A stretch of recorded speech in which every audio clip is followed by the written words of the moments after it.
This is the Good Neighbor Podcast, the place where local businesses and neighbors come together.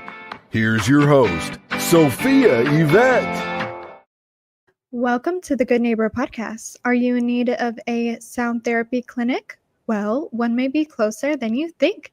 Today, I have the pleasure of introducing Michael Kenny with the Rhythm Therapy Clinic. Michael, how are you today? I'm great. Thank you, Sophia. How are you? Great. Well, it is lovely to have you on this morning, and we are really excited to learn all about you and your very unique business. Can you start off by telling us a little bit about your company and a little background on rhythm therapy? Sure. So I provide music therapy services primarily. I'm also certified in a specialty called neurologic music therapy. And music therapy, in a nutshell, is addressing therapeutic goals, non-musical therapeutic goals through the application of music and elements of music. So some of the things that I treat or address are stress reduction, anxiety, depression, dementia. I do some hospice care, also self-empowerment for the non-diagnosed adult population, improving cognitive function. I also do community drum circles, and I build instruments, repair instruments. So kind of music is my life, and not just music, but the application of music for healing and improving people's lives. Now, how did you originally get into a business like this? Well, it started through personal experiences I had in music where it's a little bit difficult to describe. I had some dreams actually about this drum teacher who I ended up meeting. That's another kind of a long story, but anybody later wants to talk to me about that. And then just personal experiences where music really touched me very deeply. And I realized that there was power and potential in music to really affect good. And so that's why I began studying, and I discovered that there was a program called music therapy, which was what I would have called it if I was inventing it. So it's due to the benefits that I've realized in my own life through my relationship with music that led me to really pursue this as a career. Now, what is the most common myth or misconception you come across in your industry? A couple of them. Well, one, a lot of people think that music therapy, it's for musicians, and it's not. There's no musical background necessary. It's for all populations, pretty much anybody. Another is that it's primarily entertainment. And while it can be entertaining and fun because, music is very enjoyable, it's far from entertainment. Another thing is that it's the same for everybody. Like some people ask me, like, what kind of music do you use in therapy? And I say, that's like asking a doctor, what kind of medicine do you prescribe? Well, that's the last decision. First, we talk about what is the presenting problem? How long has it been going on? What else have you tried? And so on. And then we either use or create music to specifically address the issue at hand. I guess another thing is music therapy being confused with what's known as sound healing, which is a very passive form of, I guess you could call it therapy. Often it's people listening to somebody playing a gong or singing bowls. And while that's very nice and enjoyable, I love it too. Music therapy is really an interactive, it's a therapeutic relationship. So like any therapy, it requires the person, the client, to actually do the work, right? The therapist provides the means and the context, and therapy really is about change. So it really takes involvement and commitment to change by the person who's in therapy. Wow, that's amazing. I had no idea there was so many misconceptions about your industry. So, getting into things a little bit more, the therapy that you're doing, the music therapy, is very different from the meditation and all of that. So then this is not religious based. Is that correct? That's correct. It's you could say neurologically, biologically based.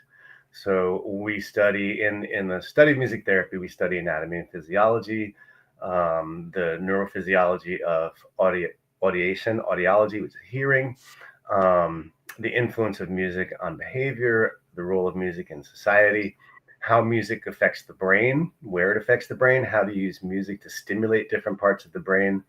So music therapy has been around since the 1950s. And in fact, there's a peer-reviewed quarterly journal, the Journal of Music Therapy, that publishes research in the field for 75 years now.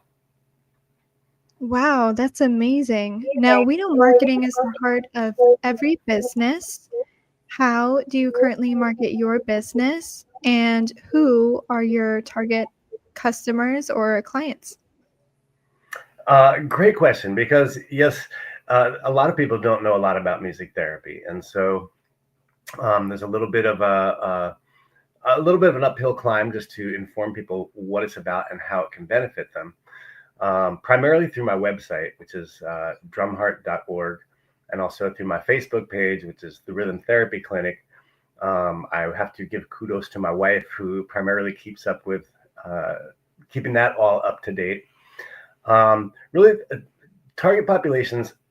So I, as a private practitioner and a contractor, I do work in nursing homes, in memory care, autism center, behavioral centers, special needs populations.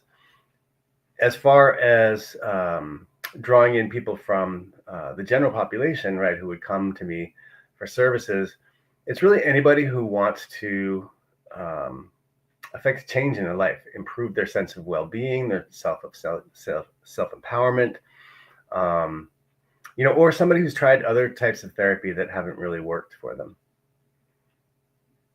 That's amazing. Now, have you ever thought about doing your own podcast before?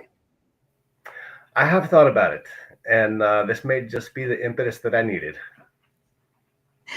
Well, that's amazing. And outside of work, what do you and your family like to do for fun? Well, probably not surprisingly, we play music a lot. My wife is a violin teacher and a musician, and our daughter, we have a 10-year-old daughter who also plays piano and the upright bass, and our house is really full of music. So there's that. And then I do community drum circles, which are a lot of fun, which is I go out and I'll bring drums and equipment for 20 to 30 people, and we sit around and have what's called a percussion discussion. Now, please tell our listeners one thing they should remember today about the Rhythm Therapy Clinic and why it stands out from other rhythm therapy centers. Yeah, great question. First of all, I don't know of any other rhythm therapy centers. So I have my background, my bachelor's and master's are both in music therapy, and I specialize in percussion and rhythmic applications. I have people say to me all the time, "Oh, I have no rhythm." Well, you have a beating heart, you breathe, you walk without falling down, you have a rhythm. So this is really about connecting with, what should I say? Getting out of the way, what's in the way of you connecting deeply with yourself. And where can our listeners go to learn more about the Rhythm Therapy Clinic? Yeah, on our Facebook page, the Rhythm Therapy Clinic. Also, my website is drumheart.org. And I would encourage anybody, if you're curious about music therapy in general, the American Music Therapy Association has a website with just tons of information about music therapy, the research behind it, applications for specific populations, and so on. Well, Michael, I really appreciate you being on the show today. We wish you and your business the best moving forward. Thank you so much, Sophie. It's been a pleasure. Thank you for listening to the Good Neighbor Podcast. To nominate your favorite local businesses to be featured on the show, go to gnpfrisco.com. That's gnpfrisco.com. Or call 469-221-9345.